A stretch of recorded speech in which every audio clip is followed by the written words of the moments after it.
अहम खबर है कराची का त पीपल्स पार्टी मुराद अली शाह खे सिंध जो वॾो वज़ीर बणाइण जो फ़ैसिलो करे वरितो आहे। ज़ेरन चयो आहे त मुराद अली शाह जे वॾो वज़ीर बणाइण बाबति कुझु ॾींहनि अंदरि बाज़ाब्ता ऐलान कयो वेंदो। अवां खे अपडेट कयूं कराची का त पीपल्स पार्टी मुराद अली शाह खे सिंध जो वॾो वज़ीर बणाइण जो फ़ैसिलो करे वरितो आहे। मुराद अली शाह जे वॾो वज़ीर बणाइण बाबति कुझु ॾींहनि अंदरि बाज़ाब्ता ऐलान कयो वेंदो।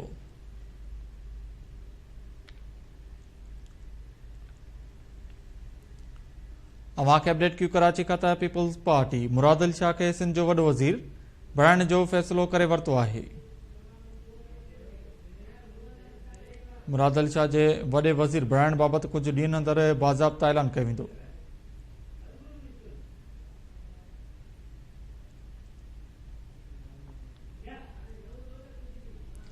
ब्रेकिंग न्यूज़ है कराची का त पीपल्स पार्टी मुराद अली शाह खे सिंध जो वॾो वज़ीर बणाइण जो फ़ैसिलो करे वरितो आहे।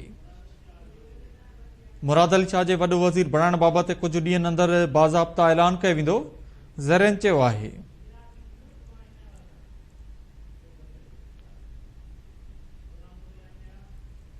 इन हवाले सां लाइन ते मौजूद आहे सुभान खोसो। जी सुभान, तफ़सील ॾिजो। हाँ जी बिल्कुल, पाकिस्तान पीपल्स पार्टी वॾे वज़ार जो फ़ैसिलो करे छॾियो आहे। पाकिस्तान पीपल्स पार्टी ज़रिए मूजिबि पाकिस्तान पीपल्स पार्टी जी क़यादत वॾे वज़ार ब्लैक मेरो ॿीहर साईं मुराद अली शाह जो जेको नालो आहे उहो फाइनल करे छॾियो आहे। पर बाज़ाब्ता तौर ते इन जेको फ़ैसिलो आहे उनजो ऐलान पार्टी क़यादत कंदी। इन सिलसिले में सुभाणे पाकिस्तान पीपल्स पार्टी जेके नवां चूंडियल मेंबर आहिनि जेके सिंध जे मुख़्तलिफ़ ज़िलनि मां मुख़्तलिफ़ हंधनि मां जेके तकनि मां जेके MPA चूंडिजी विया आहिनि, 84 जेके MPA आहिनि, उन्हनि जो इजलास बि सुभाणे पाकिस्तान पीपल्स पार्टी क़यादत कराची में तलब करे वरितो आहे। सभिनी जेके चूंडियल नुमाइंदा आहिनि उन्हनि खे हिदायत कई आहे सुभाणे हू कराची पहुचनि। इन सिलसिले में सुभाणे हिकु अहम जेको इजलास बि रिथियल आहे। उन इजलास में नई जेका हिकमत अमली आहे जेको आहे त जेके हुकूमती हवाले सां जेके सलाह मशवरा आहिनि उहे बि सुभाणे कया वेंदा। इन हवाले सां पाकिस्तान पीपल्स पार्टी जे ज़रिए जी दावा आहे त पाकिस्तान पीपल्स पार्टी जी क़यादत वॾे वज़ार जेको फ़ैसिलो आहे उहो सैयद मुराद अली शाह जे हक़ में करे छॾियो आहे। पर इन जो जेको बाज़ाब्ता ऐलान आहे उहो कुझु ॾींहनि में पार्टी क़यादत कंदी। जी सुभाणे ॿुधाइजो पीपल्स पार्टी पारां इजलास बि कोठायो वियो आहे, उनजी सदारत केरु कंदो? जी बिल्कुल, पाकिस्तान पीपल्स पार्टी जी क़यादत जेको सुभाणे इजलास घुरायो आहे इहो उनमें पाकिस्तान पीपल्स पार्टी जेको चेयरमैन आहे बिलावल भुट्टो ज़रदारी, उहो ऐं को चेयरमैन आसिफ ज़रदारी समेत जेकी सॼी पार्टी जी क़यादत उहा शरीक थींदी। उन इजलास में हवाले सां इहो आहे त सभिनी जेके नवां जेके चूंडियल मेंबर आहिनि उन्हनि खे हिदायत कई वई आहे त उहो सुभाणे कराची पहुचनि ऐं उनखां पोइ जेको इहो इजलास थींदो उनजी जेका क़यादत आहे वो बिलावल भुट्टो ज़रदारी, आसिफ ज़रदारी ऐं पाकिस्तान पीपल्स पार्टी जी क़यादत कंदी। उनमें सलाह मशवरा आहिनि जेके हुकूमत जे हवाले सां, उन सां गॾोगॾु वॾे वज़ार जेको फ़ैसिलो कयो आहे उन हवाले सां बि जेके मेंबर आहिनि उन्हनि खे एतमाद में वरितो वेंदो। जी सुभाणे इहो ज़रियनि जो इहो बि चवणो आहे त बिलावल भुट्टो ज़रदारी ऐं मुराद अली शाह इस्लामाबाद रवाना थी विया आहिनि। छा इस्लामाबाद मां ई सदारत कई वेंदी? इहो मुमकिन आहे, इहो थी सघे थो, छाकाणि त बिलावल भुट्टो ज़रदारी जेको ठठे में जलसो हुयो उन जलसे खां पोइ अचानक हू कराची एयरपोर्ट ते पहुतो। उन खां पोइ ख़ुसूसी जहाज़ वसीले उनमें जेको इस्लामाबाद वियो जंहिंमें सैयद मुराद अली शाह समेत पार्टी जा ॿिया अॻवान बि जेको बिलावल भुट्टो ज़रदारी सां गॾु हुया। इहो मुमकिन थी सघे थो त कंहिं जेको आहे त टेक्निकली बुनियादनि ते उते वेही करे इस्लामाबाद मां इजलास जी सदारत कनि। पर ज़रिया इहो ॿुधाइनि था त बिलावल भुट्टो ज़रदारी सदारत में इजलास थींदो। पोइ इहो तय न आहे त उहो इस्लामाबाद में वेही सदारत कनि या हिते सुभाणे वरी वापसि अचनि। पर हिन वक़्त ताईं बिलावल भुट्टो ज़रदारी कुझु देरि पहिरियां जेको आहे रवानो थियो आहे इस्लामाबाद जे लाइ ऐं इहो ॿुधायो वियो तक़रीबन 11 बजे बिलावल भुट्टो ज़रदारी जो ख़ुसूसी जहाज़ आहे उहो इस्लामाबाद में। वॾी महिरबानी अपडेट करण लाइ सुभान खोसो।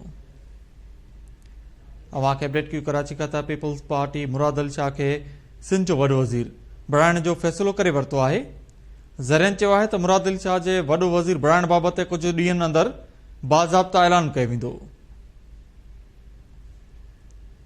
अवां खे अपडेट कयूं कराची का त पीपल्स पार्टी मुराद अली शाह खे सिंध जो वॾो वज़ीर बणाइण जो फ़ैसिलो करे वरितो आहे। ज़रियनि चयो आहे त मुराद अली शाह जो वॾो वज़ीर बणाइण बाबति कुझु ॾींहनि अंदरि बाज़ाब्ता ऐलान कयो वेंदो। इन हवाले सां लाइन ते मौजूद आहे कराची खां चीफ रिपोर्टर वहीद राजपर। जी वहीद, अपडेट कजो।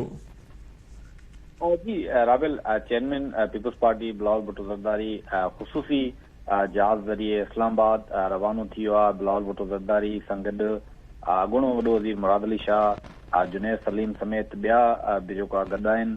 बिलावल भुट्टो ज़रदारी ख़ुसूसी जहाज़ ज़रिए जेको आहे उनमें 8 मुसाफ़िर सवार आहिनि, जंहिंमें बिलावल भुट्टो ज़रदारी समेत ॿिया जेके अॻूणो वॾो वज़ीर मुराद अली शाह ऐं ॿिया हिन जहाज़ में शामिल आहिनि। बिलावल भुट्टो ज़रदारी ख़ुसूसी जहाज़ जेको आहे हिन वक़्तु थोरी देरि खां पोइ तक़रीबन 11 वॻे इस्लामाबाद एयरपोर्ट ते लैंड कंदो। बिलावल भुट्टो ज़रदारी ठटे खां फौरी तौर जेको कराची ज़रिए इस्लामाबाद रवानगी लाहौर टर्मिनल कराची ते जेको पहुतो आहे। ऐं ॿिए तरफ़ सुभाणे पीपुल्स पार्टी क़यादत जे तरफ़ां सिंध में वॾी वज़ारत जे लाइ अहम फ़ैसिलो बि करण जो जेको आहे उहो कुझु हिन हवाले सां इजलास बि तलब कयो वियो आहे, जंहिंमें 3 जेके नाला आहिनि उहो पैनल जो जाइज़ो वरितो वेंदो वॾे वज़ीर जे लाइ। सिंध समेत सॼी जेकी कराची समेत सॼी सिंध जा चूंडियल नुमाइंदा आहिनि उहे सिंध असेंबली जा, उनखे बि जल्द खां जल्द कराची पहुचण जी हिदायत कई वई आहे। पीपुल्स पार्टी जी क़यादत ईंदड़ ॾींहनि में वॾे वज़ीर जे जेके उमेदवार जो बाज़ाब्ता तौर ते ऐलान बि कंदी। PPP जे तरफ़ां जेके आहिनि नामज़द वॾे वज़ीर जो जेको नालो साम्हूं ईंदो उन्हनि खे 168 जे ऐवान मां 110 खां वधीक वोट मिलण जो इम्कान आहे। ऐं कुझु जेके आज़ाद उमेदवार बि आहिनि सॼी सिंध मां जेके कटिया आहिनि, तक़रीबन 3 जे लॻभॻि आज़ाद उमेदवार आहिनि जेके जिन सां बि मामला तक़रीबन फाइनल थी विया आहिनि, उहे बि पीपुल्स पार्टी में शमूलियत कंदा। वॾी महिरबानी अपडेट करण लाइ वहीद राजपर।